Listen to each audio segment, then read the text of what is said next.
मोर्चाच्या प्रदेशाध्यक्षा आमच्या नेत्या आदरणीय चित्राताई वाघ यांची पत्रकार परिषद होते।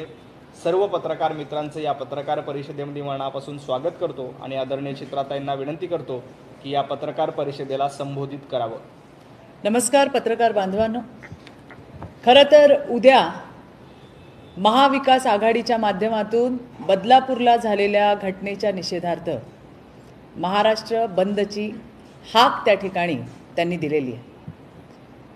मला त्यांना काही गोष्टींची आठवण करून द्यायची आहे आणि या घटनेसंदर्भात सुद्धा आपल्याशी संवाद साधायचा आहे।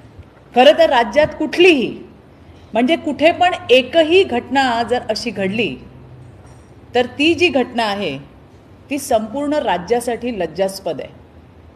बदलापूरची दुर्दैवी घटना झाली, अतिशय संतापजनक अशी घटना झाली, अतिशय वेदनादायी अशी घटना झाली। या घटनेमध्ये आपण बघितलं की सरकार म्हणून सरकार कुठं कमी पडलंय। ज्या ज्या गोष्टी त्या ठिकाणी करायच्या होत्या त्या तात्काळ सरकारने त्या ठिकाणी केलेल्या आहेत। SIT त्या ठिकाणी गठीत केली। ज्या पोलिसांनी आपल्या कर्तव्यात कसूर केला आढळलं त्यांना बडतर्फ करायचं काम केलं। उज्ज्वल निकमांसारखे एक कायदेतज्ञ त्या ठिकाणी देण्यात आले। संस्थेची चौकशी चालू झाली। नराधमाला काही तासाच्या आत त्या ठिकाणी पकडण्यात आलं। सगळे म्हणाले की FIR ला उशीर झाला।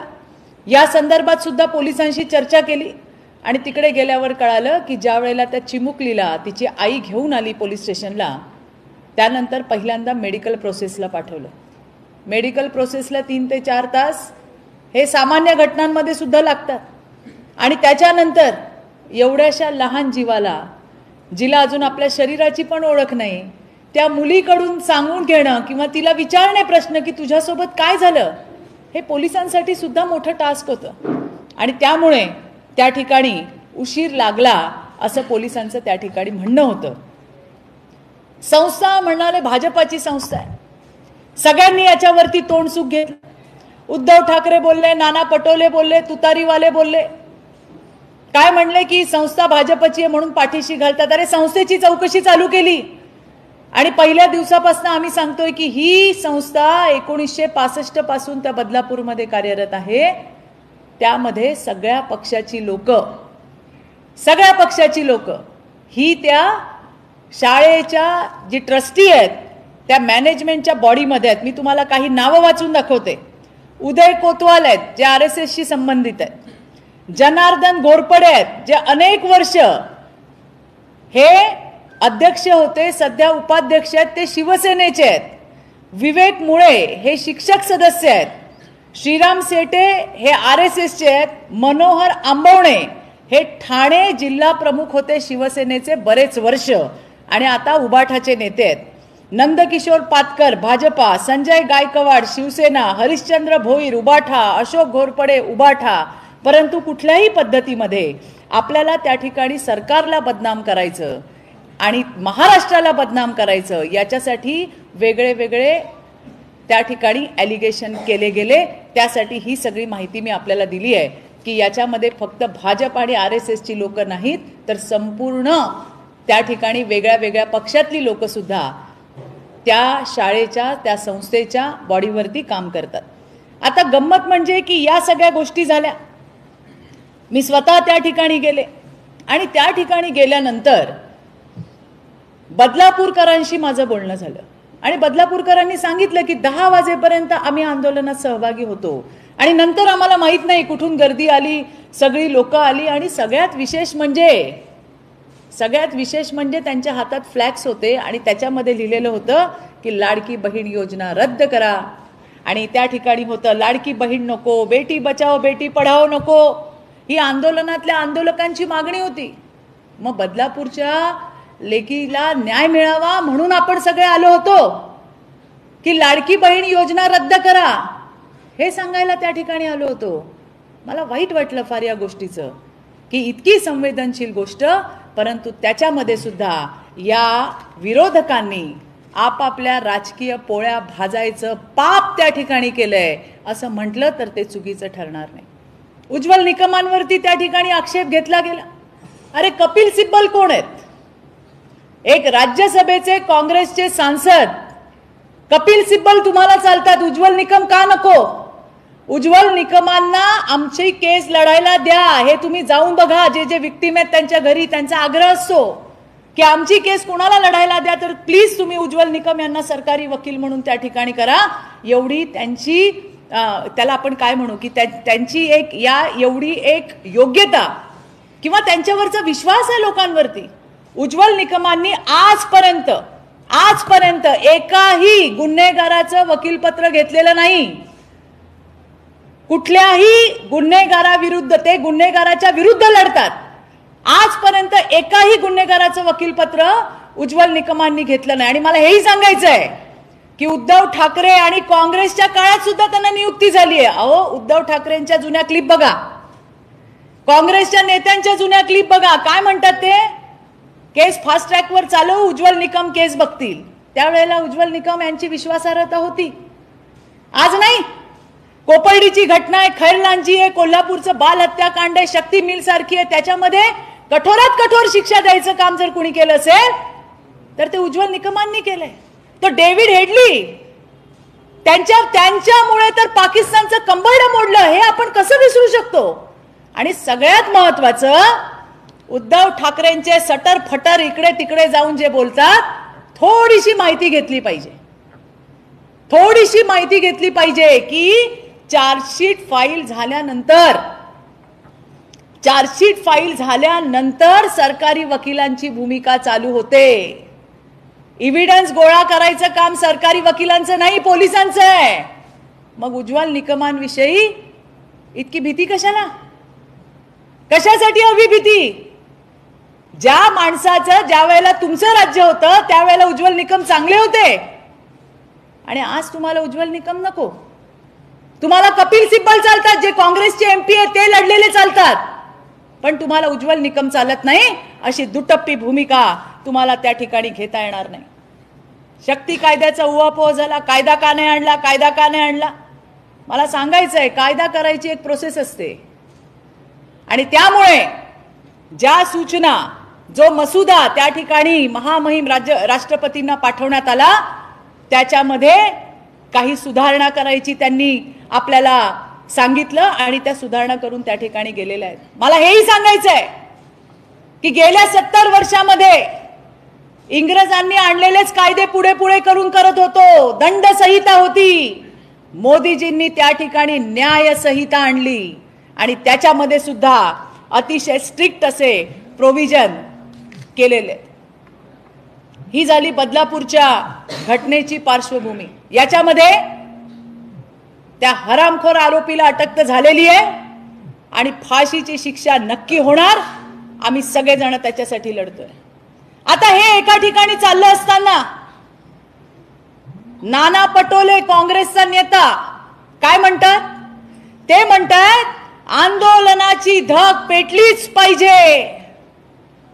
काँग्रेसची खासदार प्रणिती शिंदे काय म्हणते? ती म्हणते बदलापुरात आंदोलकांनी आग लावायला पाहिजे. काँग्रेसचा प्रवक्ता काय म्हणतोय? तो म्हणतोय मराठी माणसाने बलात्कार केला. अरे, बोलताना याची जीभ कशी झडली नाही? काँग्रेसने मराठी माणसाबद्दल त्यांच्या मनात जो आकस आहे ना, तो दाखवून द्यायचं काम त्या ठिकाणी केलंय. पवार साहेबांची 15 दिवसापूर्वीची स्टेटमेंट आहे. काय म्हणले? महाराष्ट्राचा मणिपूर होऊ शकतो. हे ठरवलंय का सगळं? एक म्हणतो आंदोलनाची धग पेटली पाहिजे, सगळे महाविकास आघाडीवाले. एक नेता म्हणतोय आंदोलनाची धग पेटली पाहिजे राज्यामध्ये. दुसरा म्हणतो, दुसऱ्या ताई आहेत त्या काय म्हणतात? बदलापुरात आंदोलकांनी आग लावायला पाहिजे होती.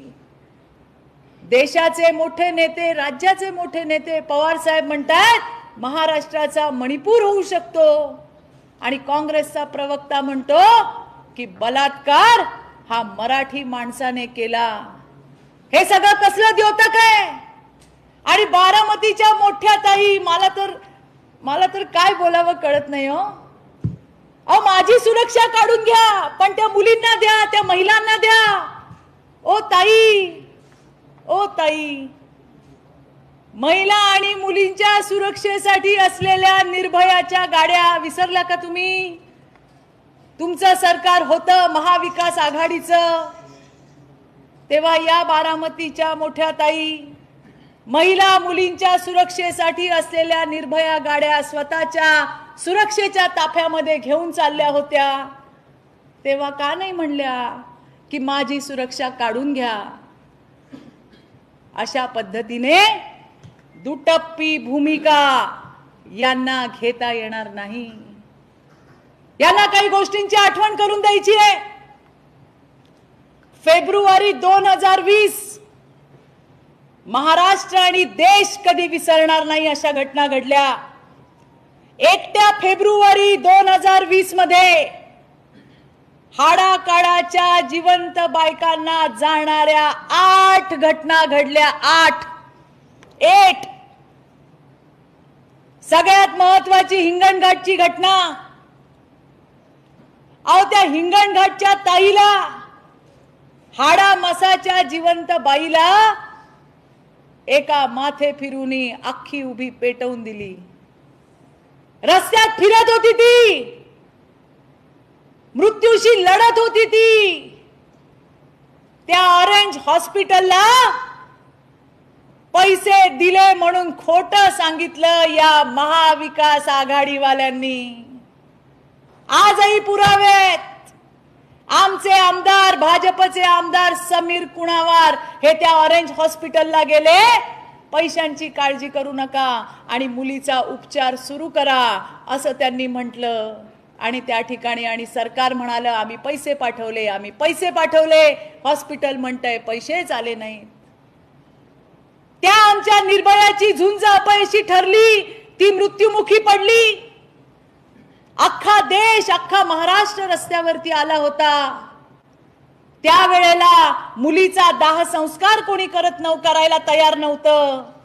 आणि कलेक्टरांनी सरकारच्या वतीने, फार महत्वाचा मुद्दा आहे, कलेक्टरांनी सरकारच्या वतीने त्या परिवाराला मागण्या लिहून दिल्या होत्या. या मागण्या आम्ही तुमच्या पूर्ण करू, तुम्ही दाह संस्काराला थांबवू नका असं त्या कलेक्टर साहेबांनी सरकारच्या वतीने परिवाराला आणि प्रक्षोभ त्या ठिकाणी आलेल्या सगळ्या जनसागराला सांगितलं. दाह संस्कार झाला. त्याच्यानंतर 2-2.5 वर्ष यांचं सरकार होतं. पण उद्धव ठाकरेजी तुम्ही विसरलात हिंगणघाटची निर्भया. अरे आमच्या सुप्रिया ताई, आमच्या बारामतीच्या मोठ्या ताई विसरल्या. काँग्रेसचे पटोले विसरले. आता आग लावू म्हणणाऱ्या प्रणिती शिंदे विसरल्या. 2.5 वर्ष सत्ता उपभोगली पण ज्या हिंगणघाटच्या ताईला लिहून दिलेलं जे काही वचन होतं ते पूर्ण केलं नाही.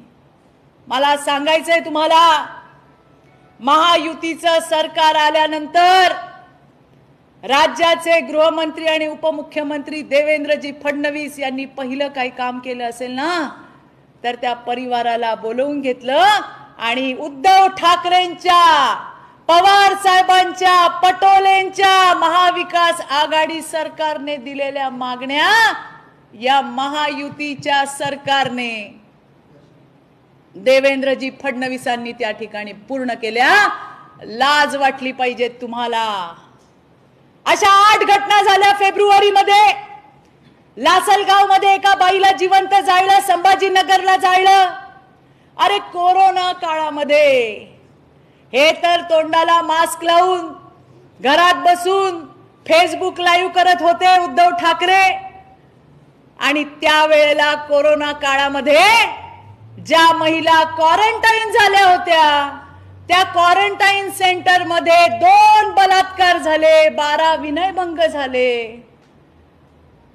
अमरावतीला एका हरामखोराने एका मुलीगीच होती ती, तिच्या गुप्तांगाचा स्वॅब घ्यायचा. अतिशय किळसवाणा, राक्षसी आणि अतिशय संतापजनक असा सुद्धा प्रकार केला. अरे आम्ही सांगत होतो एसओपी आणा, क्वारंटाईन सेंटरची एसओपी आणा, माझ्याकडे आजही आहे. आणली नाही बरं. शेवट उद्धव ठाकरेंनी आणली. शेवट साकी नाक्याची घटना 2021, एका बाईच्या प्रायव्हेट पार्ट मध्ये लोखंडी रॉड घुसवून तिला मारलं. ही घटना 2021 ची. नांदेड अल्पवयीन विद्यार्थिनींवर सामूहिक बलात्कार. डोंबिवली 15 वर्षाच्या मुलीवर 33 जणांनी अनेक महिन्यात केलेला सामूहिक बलात्कार. पुण्यामध्ये गँगरेप 14 वर्षीय मुलीवर सामूहिक बलात्कार. बीडमध्ये 17 वर्षीय मुलीवर बलात्कार. सिंधुदुर्गामध्ये अल्पवयीन मुलीवर बलात्कार. पिंपरी चिंचवडला सामूहिक बलात्कार 12 हरामखोरांनी केलेला. वर्ध्याला अल्पवयीन मुलीवर बलात्कार. चंद्रपूरची सामूहिक बलात्काराची पीडिता तिने हा सगळं सहन न होऊन त्रास त्या ठिकाणी स्वतः आत्महत्या केली. आणि त्या बरोबरीने मीरा भाईंदर असेल, संभाजीनगर असेल, बुलढाणा असेल, जालना असेल, भिवंडी असेल, शिर्डी असेल, सातारा असेल, विक्रोळी असेल. किती नावं सांगू, किती नावं सांगू आणि किती घटना सांगू. यांच्या बारामतीच्या मोठ्या ताई, त्यांच्या पक्षांचा युवकाचा अध्यक्ष मेहबूब शेख आता तुटून पडतील माझ्यावर. वाटेल तसं आम्हाला बोललं झालं, पण मी थांबणारी नाहीये, मी थांबणारी नाहीये. चित्रा वाघला माहित नव्हतं त्या मुलीसोबत काय झालंय. ती पोरगी माझ्याकडे आली होती, माझ्याकडे ती मुलगी आली होती. तिने सांगितलं या मेहबूब शेखने माझ्यावर बलात्कार केला. नंतर त्या पोरीला त्रास देण्यात आला, या पोरीला फितवण्यात आलं. नंतर पुन्हा त्या बायका येऊन, त्या मुली येऊन त्यांनी आमच्याकडे माफी मागितली की आमच्यावर दबाव होता. आणि मोठ्या ताई FIR पण केला नाही हो, FIR पण केला नाही. दुसरी तो शिवसेनेचा रघुनाथ कुचिक कशा पद्धतीने एका लहान मुलीसोबत 55 वर्षाच्या थेरड्याने 20-22 वर्षाच्या त्या मुलीसोबत काय काय केलं, काय काय नाही केलं. याच कार्यालयात बसून त्या पोरीने तिची आपबीती तुमच्यावर तुमच्या समोर सांगितली. तिला सुद्धा फितवलं की चित्रा वाघचं नाव घेशील तर आम्ही तुला असं करू, आम्ही तुला मदत करू, नाहीतर तुला अशी होईल, तुला कोणी मदत करणार नाही, आमचं सरकार आहे. अरे अशा पद्धतीने पोरींवरती दबाव टाकून चित्रा वाघचं नाव घ्यायला सांगितलं. हरकत नाही, त्यांची मजबुरी असू शकते. पण नंतर त्याच मुली येऊन मला सांगतात की चित्राताई आमच्यावर दबाव होता, आम्हाला माफ करा. काय हरकत नाही, ही लढाई आणि ती लढाई आम्ही लढणार आहोत. पण मला एवढंच सांगायचंय की ज्या वेळेला महाराष्ट्र बंदची हाक होते, बदलापूरच्या घटनेवर या 2-2.5 वर्षाचा विसर पडला. अहो, महिलांच्या वाढत्या अत्याचारावरती महाअधिवेशन लावा म्हणून मीच मागणी केली होती. महाअधिवेशन लावलं नाही. उद्धव ठाकरेंच्या सरकारने माझ्यावरती गुन्हे दाखल केले, हे आम्ही विसरणार नाही. आणि म्हणून ज्या वेळेला आपण असं बोट करतो, 4 बोट तुमच्याकडे आहेत. अरे आमचं सरकार फेसबुकवरचं सरकार नाहीये. देवेंद्रजी राज्याचे मुख्यमंत्री एकनाथराव ऍक्शन मोड मध्ये. आतापर्यंत 5 ते 6 डझन पोलिसांना घरी बसवायचं काम आमच्या सरकारच्या माध्यमातून झालंय. महायुती सरकारचा सगळ्यात महत्वाचा अजेंडा जर काय असेल तर तो अजेंडा आहे महिला आणि मुलींची सुरक्षा. यांना बदलापूर तर सिर्फ बहाना है, असली निशाना हे लाडकी बहीण योजना आहे. मला वाईट वाटतं की एका संवेदनशील घटनेचं कशा पद्धतीने राजकारण केलं गेलं, कशा पद्धतीने राजकारण सुरू आहे. मी तर तुम्हाला पाढे वाचून दाखवले, हे तर अजून बोलायला गेले तर दिवस कमी पडेल, इतक्या घटना त्या ठिकाणी आहेत.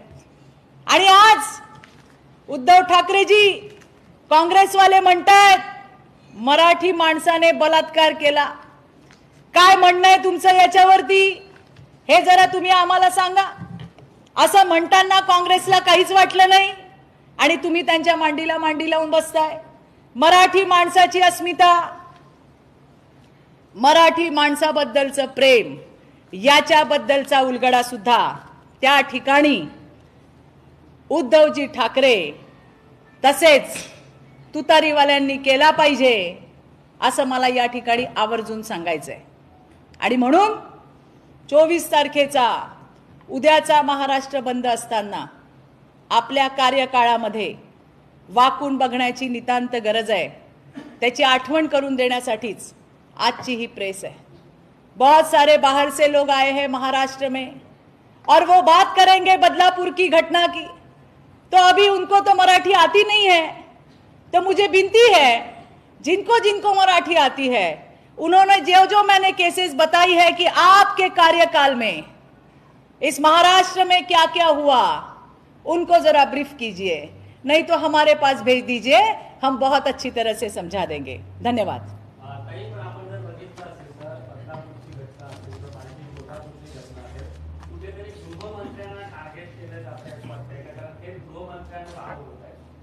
बघा, असं आहे की समाजामध्ये विकृती वाढतीये, हे मान्य करावं लागेल। तुम्ही पॉक्सोच्या केसेस घ्या, तुम्ही बाकीच्या केसेस घ्या। कालच्या कोल्हापूरच्या घटनेत तुम्ही बघितलं असेल की त्या मुलीच्या आईची वहिनी, तिचा सख्खा भाऊ म्हणजे मुलीचा मामा, हा त्या ठिकाणी त्याने त्या 10 वर्षाच्या मुलीवर बलात्कार केला, तिला मारून टाकलं। तुम्ही रेकॉर्ड काढा, त्यामध्ये तुमच्या लक्षात येईल की जवळची माणसं ही त्या ठिकाणी आरोपी आहेत आणि त्यांनी विकृतपणा केलाय। ही सामाजिक विकृती काढणं ही तुमची, माझी, समाजाची, सगळ्यांची जबाबदारी आहे। सरकार म्हणून येस, सरकारने काय केलं पाहिजे, ते सरकार करतंय की नाही हे बघणं गरजेचं आहे। सरकार कुठे कमी पडलं? मला पुढे जाऊन असं म्हणायचंय, आमचं सरकार नसतं, दुसऱ्यांचं सरकार असतं, त्यांनी काय केलं असतं? काय केलं असतं त्यांनी? आता ज्या पद्धतीने मागणी करतात की आमच्या हातामध्ये आरोपीला द्या, इकडे रस्त्यावरती फाशी द्या, शक्य आहे का? संविधानाच्या चौकटीमध्ये बसून अशा पद्धतीची शिक्षा आपल्याला करता येत नाही, हे महाविकास आघाडीच्या सगळ्या नेत्यांना माहिती आहे। पण तरी सुद्धा आमच्या ताब्यात द्या, आम्ही त्याला मारू, त्याला इकडे फाशी द्या, त्याला तिकडे फाशी द्या। किमान लोकांच्या भावनांशी खेळू नका। तुम्हाला कायदा समजतो, आमच्या जागेवर तुम्ही असतात तर तुम्ही सुद्धा अशी लोकांमध्ये फाशी देऊ शकला नसतात, हे लोकांना तुम्ही सांगायला पाहिजे। परंतु ज्या पद्धतीने लोकांच्या भावनांशी खेळलं जातंय, सरकारने काय काय करायला पाहिजे सगळ्या गोष्टी केल्या, आणि जर राजीनामाच घ्यायचा होता तर मग या 2.5 वर्षाच्या पाड्याचं काय? त्यावेळेचा गृहमंत्री तर त्या जळगावमध्ये सेक्स स्कॅन्डल झालं, अनिल देशमुख, अनिल बाबू, काय म्हणलं होता तुम्ही? त्या बाईला गरम होत होतं म्हणून तिने घागरा काढून ठेवला होता, हे कोण म्हणलं?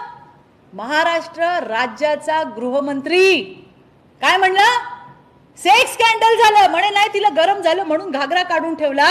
अशा पद्धतीचं बेजबाबदार वक्तव्य करणारा गृहमंत्री त्या ठिकाणी होता। कारण या गृहमंत्र्याला मी काल त्यांचं ट्विट वाचलं, अरे गृहमंत्री आहेत की नाही, कुठे आहेत ते, काही केलंच नाही। अरे बाबा, तुम्ही गृहमंत्री होता, तुम्हाला माहितच नव्हतं गृहमंत्र्याचं काम काय असतं? कारण तुम्ही ते 100 कोटीचं टार्गेट होतं तुमच्याकडे, पैसे उघराणी करायचं, त्याच्यामध्येच बिझी होते। तुम्हाला काय माहिती SIT स्थापन करायला लागते का आणखीन काय करायला लागतंय, याची तुम्हाला काय वारा नव्हता। तुमचं हेच गरम होत होतं म्हणून घागरा काढून ठेवला, अशी वक्तव्य करणारे तुमचे गृहमंत्री, यांचं काय करायला पाहिजे होतं? काय करायला पाहिजे होतं या गृहमंत्र्याचं? अरे महाराष्ट्राच्या इतिहासात पहिल्यांदा पोलीस आयुक्त गृहमंत्र्यावरती थेट आरोप करतोय, आणि ज्याने पैसे उघराणी केले त्याने सांगितलं आम्ही यांनाच दिले म्हणून, आणि त्यामुळे देवेंद्रजींवरती राज्याच्या महायुती सरकारच्या गृहमंत्र्यावर बोलण्यापूर्वी 10 वेळा नीट विचार करा। अगदी, आणि त्याच्यामध्ये तर त्या दिशा सालियन प्रकरणामध्ये तर आदित्य ठाकरेंचा थेट हात आहे। अशा पद्धतीने त्या ठिकाणी काम चालू होतं। ऐकायला येते आज सुद्धा ते काय खरं आणि काय खोटं आहे। मी त्यावर यासाठी बोलले नाही, कारण काय खरं काय खोटं ते येणाऱ्या दिवसामध्ये येईलच। मग याच्यावरती तुमचं काय म्हणणं आहे? याच्यावर नैतिकता, बाकीच्या गोष्टी, जो शहाणपणा आम्हाला शिकवता, याच्यावर तुमचं काय म्हणणं आहे? काही कोणी सांगेल का?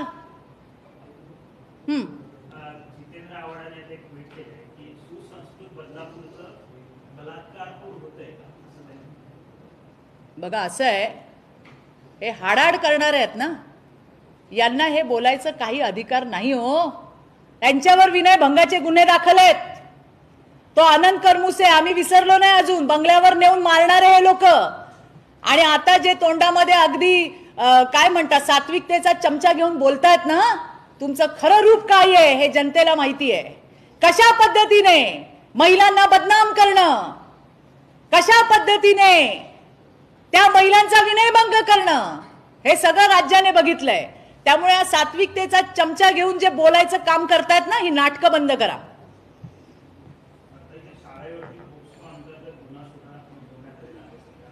बघा, या संदर्भामध्ये देवेंद्रजींनी अतिशय स्पष्ट भूमिका घेतली होती की कुणालाच पाठीशी घातलं जाणार नाही. जे कोणी त्याच्यामध्ये दोषी असतील त्यांच्यावरती त्या ठिकाणी कारवाई होईल. केसरकर सुद्धा, जे शालेय शिक्षण मंत्री आहेत, केसरकर साहेबांनी सुद्धा त्या ठिकाणी व्हिजिट दिली आहे. गिरीश महाजनजी सुद्धा त्या ठिकाणी गेले, त्या संपूर्ण मॉबला सामोरे गेले, त्यांच्यावरती ही बाटली फेकण्यात आली, पोलिसांवरती दगडफेक झाली, जवळपास 8 ते 9 पोलीस इंजर्ड झाले. त्याच्यामुळे सरकार म्हणून कुठेही कमी ठेवलेली नाही. आणि मला तुम्हाला एक सांगायचंय, बदलापूरच नाही, बदलापूर सारख्या ज्या विविध घटना त्या ठिकाणी घडतायत, विनयभंगाच्या घटना घडतायत किंवा मुलींसोबत लैंगिक अत्याचार, महिलांसोबतचे लैंगिक अत्याचार, एकाही हरामखोराला आम्ही सोडणार नाही आणि त्यांना फाशीवर लटकवल्याशिवाय आम्ही शांत सुद्धा बसणार नाही. हा,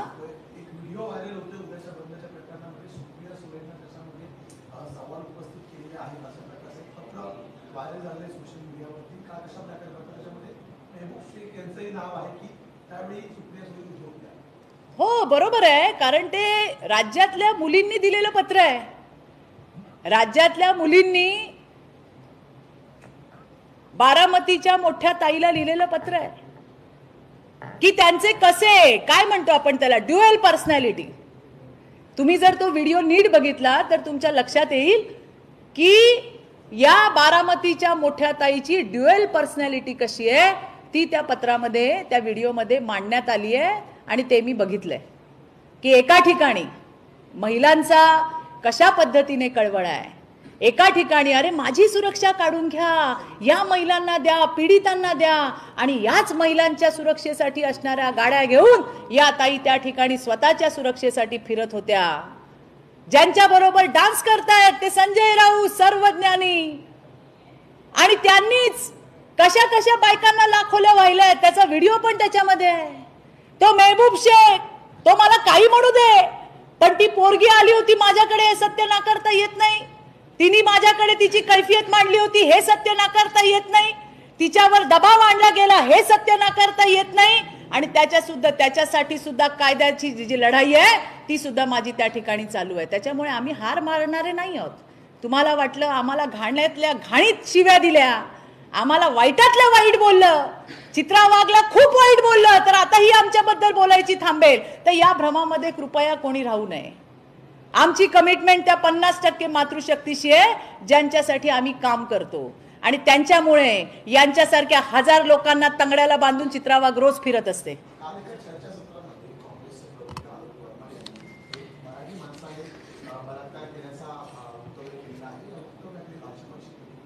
मला हेच म्हणायचंय, उद्धवजी ठाकरे, सन्माननीय उद्धवजी ठाकरे, जे काँग्रेसच्या मांडीला मांडी लावून बसतायत, त्यांनी विचारावं, अरे मराठी माणसाने बलात्कार केला असं म्हणताना या काँग्रेसच्या प्रवक्त्याची जीभ कशी नाही झडली, आणि मराठी माणसाबद्दल या काँग्रेसच्या मनामध्ये काय आकस आहे ना, तो त्यांच्या प्रवक्त्याच्या तोंडातून बाहेर आला. आता उद्धवजी ठाकरे हे काँग्रेसला विचारणार का, नाना पटोलेंना, की बाबा काँग्रेसची भूमिका काय आहे, मराठी माणूस बलात्कारी आहे, हे जे काही त्यांचा प्रवक्ता बोलला आहे याला समर्थन आहे का त्यांचं?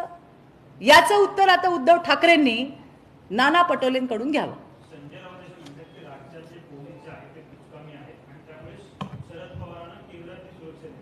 कसं आहे, यांच्या वेळेला पोलिसांचं काम काय होतं, उग्राणी करणं, तिकडे पाठवणं, जे आपण बघितलं. जो वाजे मुंबई पोलीस, त्याच्याकडून काय काय कामं करून घेतली. आत्ताचे पोलीस हे त्यांच्या ब्रीदवाक्याप्रमाणे काम करतायत. लॉ अँड ऑर्डरची सिच्युएशन राज्यामध्ये ज्या ज्या काही गोष्टी होत आहेत कायदा सुव्यवस्थेच्या, त्याच्याबद्दल त्या ठिकाणी काम करतायत, कारण त्यांचा सेनापती खमका आहे. गृहमंत्री देवेंद्रजी फडणवीस असल्यामुळे त्या ठिकाणी पोलीस दल हे लोकांसाठी काम करताना दिसतंय. यांना हे पटणार नाहीच, कारण यांच्या वेळेला असं काही झालंच नाही. त्यामुळे ते काय बोलतायत त्याला काही फारसं महत्व सुद्धा नाही. तुम्हाला सांगते मी, खरं तर संजय राऊत, सर्वज्ञानी संजय राऊत कोण आहे? एक जामिनावर बाहेर असलेला आरोपी आहे. जामिनावर बाहेर असलेला आरोपी संजय राऊत 103 दिवस एखाद दुसरा मागे पुढे होऊ शकेल, जेलमध्ये राहून आलेला आहे. आणि त्याच्यामुळे त्यांच्या डोक्यावर झालेला परिणाम हा तुम्हाला आम्हाला समजून घेतला पाहिजे. मला संजय राऊतांना सांगायचंय की सध्या तुम्ही रिकामे आहात, काही काम नाही, धंदा नाही, काय नाही.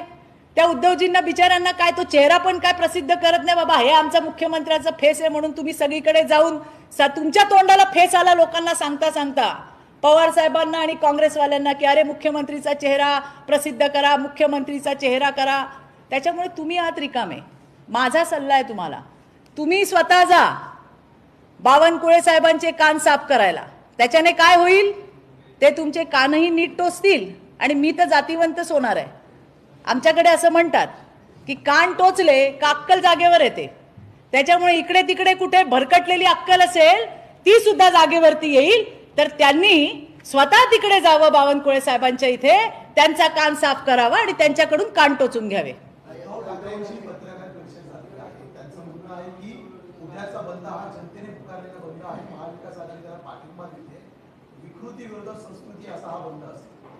असं आहे की या ठिकाणी मी तुम्हाला सांगितलं, जे बाहेरून आलेले लोक होते त्यांनी ज्या पद्धतीने फ्लॅग्स घेऊन ते उभे होते, लाडकी बहीण योजना रद्द करणारे ते फ्लॅग्स होते.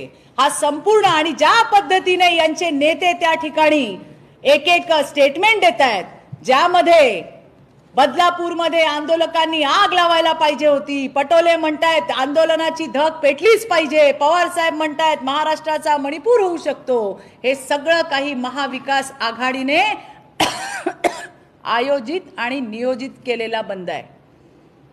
हे महाराष्ट्राला बदनाम करायचं षडयंत्र आहे.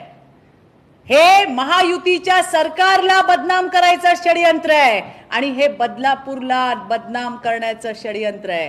तुम्ही जर बघितलं असेल तर बदलापूर स्टेशनच्या बाहेर बदलापूरकरांनी मोठे मोठे फ्लेक्स लावलेत की आमच्या मुली तुमच्या राजकारणासाठी नाही आहे. याच्यातून तरी यांनी शिक घेतली पाहिजे, याच्यातून तरी यांनी अक्कल घेतली पाहिजे, असं मला या ठिकाणी म्हणायचंय. मला एवढंच म्हणायचंय, अहो साधी गोष्ट आहे, 4 वर्षाच्या मुलीला तुझ्यासोबत काय झालं कसं विचारायचं मला तुम्ही सांगा. त्या मुलीच्या मनावरती आघात न होता तिला हसत खेळत कशा पद्धतीने प्रश्न विचार. तिला माहितीच नाही हो बलात्कार म्हणजे काय, तिला माहिती नाही तिच्यासोबत काय झालं. आणि अशा वेळेला तिची स्टेटमेंट घेताना वेळ लागू शकतो. हा कॉमन सेन्स आहे. ती काही 10, 11, 12, 13, 14 वर्षाची मुलगी नव्हती की ती पटापट सांगेल माझ्यासोबत काय झालं. 4 वर्षाची मुलगी, फक्त 4 वर्षाची मुलगी, आणि तिला बोलतं करणं, तिच्याकडनं माहिती घेणं हे किती इम्पॉर्टंट आहे या केससाठी. आणि म्हणून त्या ठिकाणी वेळ लागला असू शकतो. उद्धवजींनी सुद्धा किंवा कुणी जे कोणी याच्यावरती बोलतात त्यांनी याचा थोडासा विचार केला पाहिजे असं मला वाटतंय.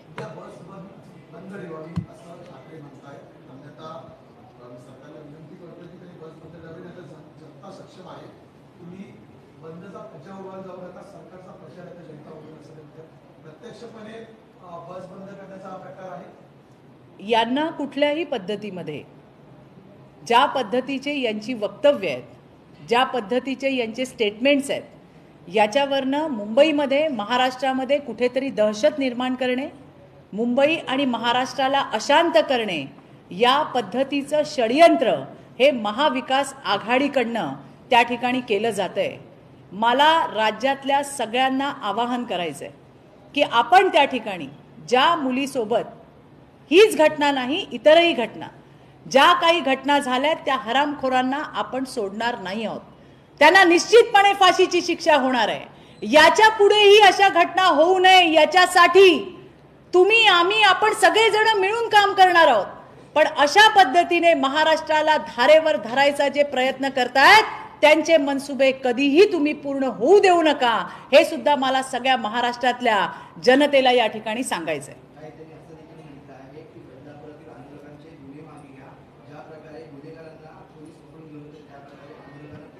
याच्या संदर्भामध्ये राज्याचे मुख्यमंत्री आणि गृहमंत्री हे त्या ठिकाणी उत्तर नक्की देतील याचा मला विश्वास आहे. परंतु ज्या पद्धतीने पोलिसांवरती सुद्धा दगडफेक त्या ठिकाणी केली गेली, 8 ते 9 जण इंजर्ड त्याच्यामध्ये झालेत, याचा सुद्धा विचार आपल्याला त्या ठिकाणी करायला पाहिजे.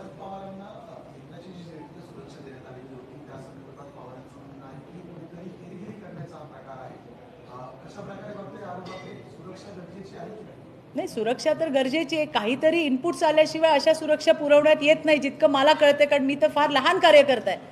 परंतु याबाबतची अधिकची माहिती हे राज्याचे मुख्यमंत्री आपल्याला त्या ठिकाणी देऊ शकते.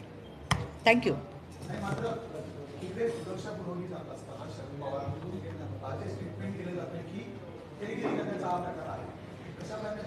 नाही, मला असं वाटतं की असंच कुणाला आपण सुरक्षा प्रोव्हाइड करत नाही. जितकं मला कळतंय, मी तर फार लहान कार्यकर्ता आहे, परंतु काहीतरी साहेबांच्या जीवाला थ्रेट असेल, धोका असेल, असं काहीतरी कुठून तरी कळलं असेल यंत्रणांकडनं आणि म्हणून त्यांना ती सुरक्षा पुरवण्यात आली असेल.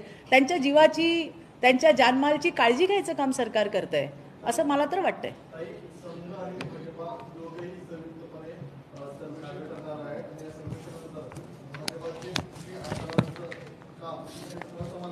याच्यावर उत्तर प्रदेश अध्यक्ष देतील.